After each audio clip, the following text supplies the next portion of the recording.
Hey everybody, Rory from ANSgear. We've got a HK Regulator Multi-Tool up on the bench today. Going to take a look at that and go over some of the features of this tool. Comes in multiple colors. We've got a purple one, gold one, gray, blue, silver, green, and black over here. Also comes with a little carabiner, so you can hook it onto like a gear bag or a backpack, whatever you want to snap it onto, or you can use that carabiner for something else. It's up to you right there. So here's our tool. This is what it looks like right here. We've got our carabiner on there. I'm going to unhook that real quick. On the back side here, we've got a couple different things to look at. We've got a degas port right here, so we could thread the gassed up bottle into the top right here. And when it gets down here, it's going to degas the bottle right there. So we can pop that on there if we're going to be doing any kind of reg removal or reg servicing.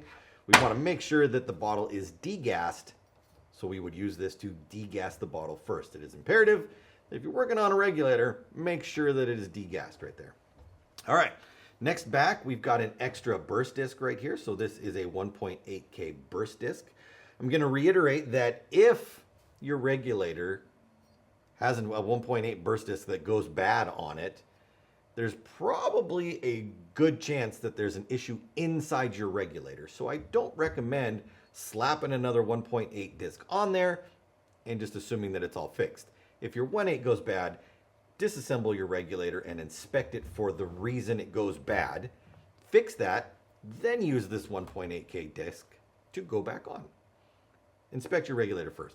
If you put the 1.8 on without inspecting your regulator, your 1.8 is going to blow again, and you're going to have no burst disc at that point. So please, service your regulator if you need to right there. And then behind that, we've got a little section for extra tank O-rings. You can put those on right there. You could probably even fit, looks like you can fit 2 tank O-rings on there. If you wanted to, you could put like, if you know the piston size of your piston O-ring that's inside there, you could throw one of those on there. But it's probably meant for just 2 size 15 tank O-rings.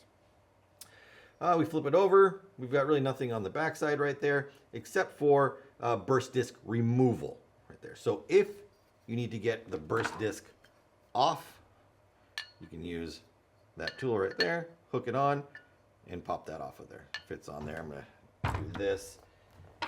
And I don't have a burst disc over here, but it fits on there. It's hard to see because it's on the other side, but it does fit right inside there like that. And you can unscrew a burst disc from there. Now, this also is a reg removal tool. Odds are you're not going to be able to remove the regulator off your bottle by hand. If you've had it off before and you've hand tightened it on there, you might be able to get it off. But if it's from the factory, odds are you're not going to be able to get it off by hand.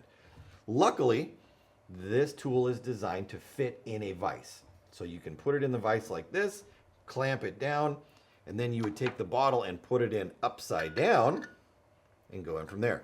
This bottle that I have up here has a large gauge on it. This gauge doesn't fit inside here. I got one right here.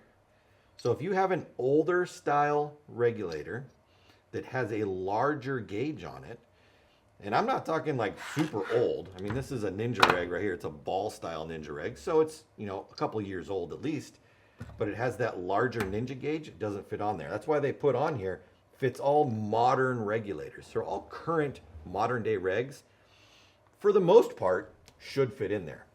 Now I can tell you right away that the modern regulator that comes on an Empire Megalite bottle would not fit inside of here because the gauge and the fill nipple are not opposite of each other on that regulator.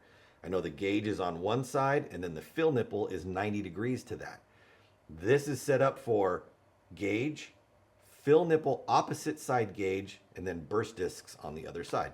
Just like this. We've got gauge, opposite side is fill nipple, and then burst disc on the opposites right there. So you want to look at that first off. If you're picking up this tool, make sure that your regulator is compatible with that. Otherwise, it's not going to do you any good. But most modern regulators should work on that right there. Now, clamp this in the vise, turn your tank, put it in upside down, and then you could use a strap wrench to take the tank off of the regulator right there. Putting it back on, you got to be super careful with that. You really want to make sure that you're putting the correct amount of torque on that bottle when you're putting the regulator on. So if you're using this as a reg install tool, please use the appropriate settings to do that, I guess. I'm going to leave it at that right there. But be very careful if you're installing your own regulator that you are following all the specs and rules on that. But for removal, this is going to be great. Drop your tank in, strap wrench, pull that bad boy right off of there. It's called a solid aluminum construction. It's beefy, it's heavy, it's going to do its job. And I like that they put flat sides on it so that you can get it into a vise, because you really need to have it there when you're doing work on it. So that's what we got going on here. Reg goes in there, O-rings here, extra burst disc, degas function, and burst disc removal tool right there, all in one. Even tells you to remove reg, to tighten reg, turn these directions. They got you all hooked up right there. So the HK Aluminum Reg Multi-Tool, it's available through the website. We've got 7 different colors right here. 4, 5, 6, 7. Yeah, my math works this morning. 7 colors to choose from. Comes with a little carabiner so you can attach it to things. Pick yours up today from ANSgear.com.